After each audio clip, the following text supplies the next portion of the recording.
how to stop binge eating at night. Do you tell yourself you're not eating after dinner no matter what? And sometime later you find yourself standing in front of the fridge, devouring that leftover pizza or taking just one more spoonful of that ice cream, and suddenly the whole pint is gone and the whole pizza is gone, is so much more. Even when you don't want to binge, you do, and you can't stop. You go to bed feeling guilty and gross. Well, it's time to change that. I'm Dr. Nina, and I'm going to share some of the exact strategies that have helped so many of my patients and clients get through the night without binging. Number 1, ditch daytime dieting. Dieting during the day does not work, and it will eventually backfire. Here's why. Diets fail because on some level, they're always about deprivation, and that nearly always leads to overeating or binging. The diet binge cycle, right? As a psychoanalyst, I can tell you from a psychological point of view, the anticipation of not being able to eat what you want will make you want it more. And diets don't address the underlying conflicts that make you turn to food in the first place. And there are so many reasons that might be happening. I call these reasons what's eating at you. What do I mean by that? Eating for comfort, for distraction, to numb yourself against difficult feelings, to fill a void when you're lonely or empty, to turn emotional pain into physical, so many things.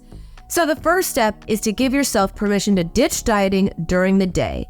And once you give yourself permission to eat what you want, it might sound crazy, but you will inevitably eat less in the long run. That's because when you take away deprivation, you empower yourself to make choices.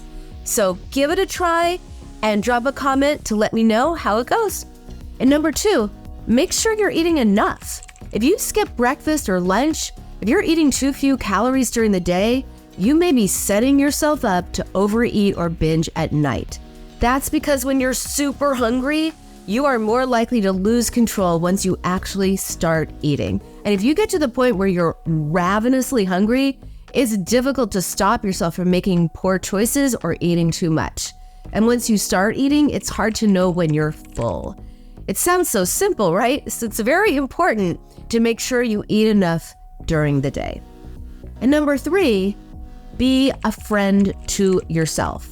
Seriously, think about the times when you ended up losing control over food or went through some tough emotional times, like a painful breakup. Did you say something to yourself like, "Oh, you have no willpower. You're never gonna lose weight. What's wrong with you? What's your problem? Oh my God, you have no control." Well, that means you're ruled by your inner critic, which is harsh.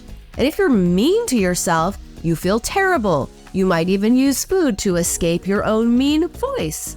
So the way you talk to yourself and about yourself can make you feel either good or bad. When you're a friend to yourself, when you're kind, nice, generous, encouraging, you feel better. And when you feel better, you don't need food to cope. So eventually, those nighttime cravings stop kicking in.